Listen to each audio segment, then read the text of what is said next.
The movie opens with a commercial plane flying from Los Angeles to Paris in extremely stormy weather. The flight attendants are discussing their plans when they land in Paris. Everything seems great and normal until it's not anymore. The two pilots talk about the special cargo that they are carrying as the last-minute contractor shipment. The entire process is top secret, further having an armed guard wearing a hazmat suit in the hull. If there are any abnormalities in the cargo, they are supposed to contact the two scientists, Dr. Sebastian and Dr. Bennett. These doctors are currently in the midst of an argument. Dr. Lucas's wife Kelly has been used in the experiment, which he isn't quite too happy about. Dr. Bennett threatens him to shut up as Kelly would have been long dead if he didn't use her as his test subject. Lucas doesn't seem too thrilled, but the renegade doctor assures him that they will be able to save thousands of lives. Next, we follow another two passengers, a criminal named Frank who's handcuffed to the cop, Truman. Frank asks for Coke and rum from the flight attendant. Truman stares him down until he changes his orders. The criminal also makes a pass at the flight attendant, Megan, but she's quick to shut him down. Truman seems to have taken a liking to the pretty flight attendant. Now, two football dude bros start playing in the middle of the plane, so Megan snatches their ball and keeps it to herself. Plus, there's some sort of animosity between the girlfriends of the two dudes. Great vacation. We also follow a golfer, Billy, whose wife seems done with his popular status. Although they're on a vacation, he's still asked for autographs and constant meetings. Billy could stop the repeated interruption, but it seems like he chooses not to since he enjoys the attention. While this weird circus is going on amongst the passengers, the weather gets worse. The pilots get down to business and announce to the passengers to put on their seatbelts as they're going to experience strong turbulence. Well, no one asks Kelly, the test subject in the special cargo, to strap up so the violent jerks let her, or rather it, out. Simultaneously, as the boxes in the cargo fall randomly, they injure the guard's legs. Kelly seems normal at first until she crouches down in excruciating pain. Her head throbs as she remembers some traumatic memories. The guard collects himself and realizes that the plane's in danger if she were to escape. He blindly starts shooting her, and though she begs for mercy, he doesn't care. His relief is only short-lived when her body suddenly disappears. Kelly has now turned into a zombie and attacks the poor guard who was just doing his job. Now, the FBI and the general discuss Dr. Bennett, who's a rogue scientist. He has made a new strain of the malaria virus that he had been using to revive dead organs. However, he has mutated the strain to resurrect the dead. Back in the plane, the two dude bros check a flight attendant. One of their girlfriends gets mad. Turns out she's hooking up with his best friend Tony, so that's why she hates Tony's girlfriend. Megan encounters a burly passenger called Paul, who asks her to be careful. She finds his mannerisms extremely creepy and asks him to take his seat. Meanwhile, the turbulence is getting worse to the point that passengers are getting hurt and the luggage is falling out. The pilots lower the altitude to minimize the effects of the turbulence. Tony is hurt in the head and his girlfriend makes fun of him. The other girl takes Tony's side and both of them hilariously start a fight until the pretty flight attendant stops them. The senior pilot, Ray, asks the junior pilot to check the cargo along with the two scientists. Dr. Lucas has a bad feeling about it, but still goes to check the cargo with the junior pilot and the other scientist. In the hull, they are attacked by zombie Kelly and the zombified guard. While they feast on Lucas and the scientist, the junior pilot escapes somehow. He returns and informs Ray about the inhuman creatures below, who have now started to infiltrate the passenger hold. Meanwhile, the passenger hold is chaotic because of the turbulence. Frank begs Truman to go to the restroom and threatens to wet his seat if he doesn't take him.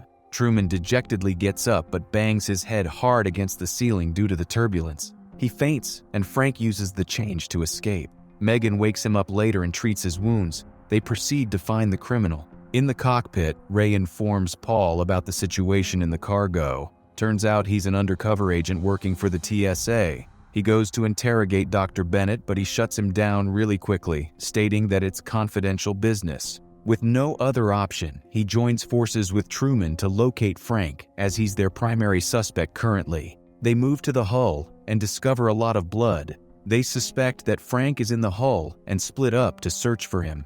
They enter the vents, and in the darkness, Paul suddenly encounters a horrifying zombie, growling at him.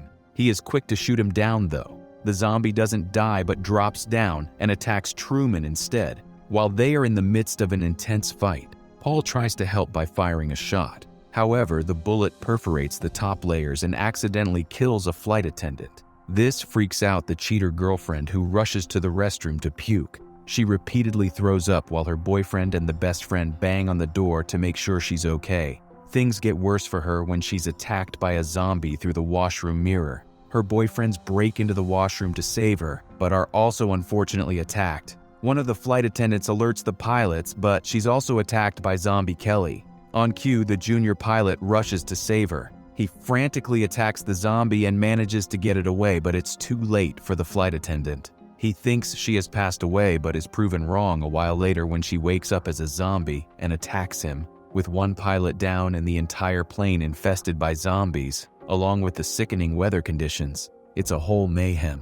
Megan, on the other hand, still tries to do her job but has no idea what to do. She calls the senior pilot to help her out, but he only instructs her to contain the chaos and get the passengers back to their seats. As Megan straps herself, she doesn't notice her colleague is also bitten by a zombie. Meanwhile, all the passengers are randomly attacked by zombies. This makes Dr. Bennett finally realize the intensity of the situation that he has brought about. He chooses to bolt and rushes to the cockpit. The senior pilot, Ray, doesn't open the door to help him though. Well, he deserves it. Now, with the entire plane in a state of panic, Billy tries to find answers. He attacks Dr. Bennett to get his answers and understand the situation, but all he says is to leave the plane as they will all die. To add to the horrifying situation, the weather is in favor of the zombies as the turbulence is causing the passengers to literally fall prey easily. The zombie flight attendant attacks Billy, who uses his golf stick to smack her away.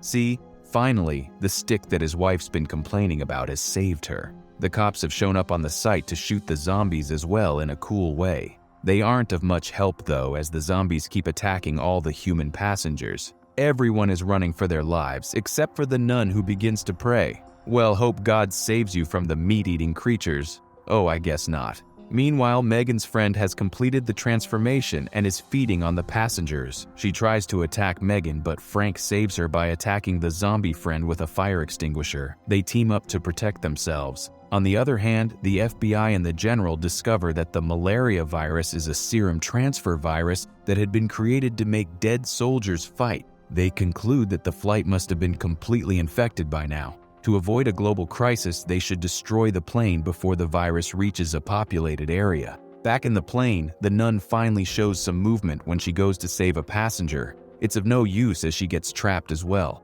Frank and Megan try to save the nun, but the zombies tear her legs apart, causing her to bleed out and die. Now, to escape the infestation of zombies, Billy takes his wife, Dr. Bennett, and another woman through the vents. He asks the doctor the reason for making such a deadly virus, but he just replies that he was only following orders. In the cockpit, the injured junior pilot is banging on the door to let him in. He is miraculously still not transformed. Ray makes a big mistake by inviting the transforming zombie in, who kills him with no remorse. With zombies as pilots and passengers, humans are outnumbered. Going back to the remaining humans again, Paul and Truman are united with Megan and Frank. Together, they gather luggage to create a barrier. With a steady decline in the number of bullets, they have a limited time. They try to come up with a plan. In the midst of the chaos, the lady from the vent falls and gets taken away by the zombies. Frank comes up with a random plan and recklessly rips out some cables to help. It's not of much help though. In the vent, Dr. Bennett cannot keep his balance due to turbulence and falls in the cargo zone. He's attacked by the zombies waiting there. Frank's careless act has brought Billy and his wife to the rest of the team. Together, they try their best to contact the pilots and stay alive at the same time. When Megan receives no answer from the cockpit, they decide to fly the damn plane themselves. And here, Frank's knowledge to fly a jet to commit a crime makes its use. Their misfortunes don't end here when they realize that they need more ammunition to reach the cockpit. The cops remember that they have an automatic gun in the cargo zone. They get into action. Truman makes a bomb with limited resources and drops it. The cargo zone is in full flames while the rest of the plane is surprisingly fine. Truman goes down to get the guns but is attacked by the zombies who have survived the blast. He guns them down swiftly and fortunately comes back up.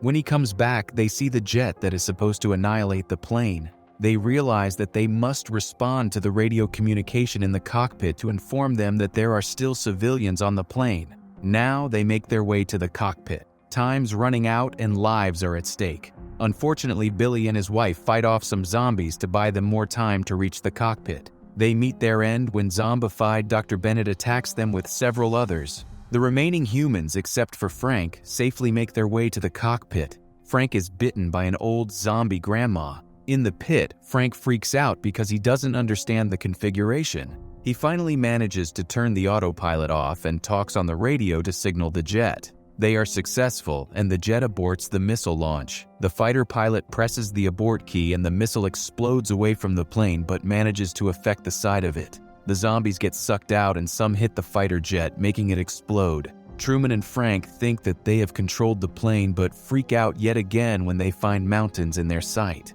Our hero, Frank, somehow manages to crash land the plane. The survivors happily make their way to the city. The movie ends with a group of zombie survivors lurching towards the city as well.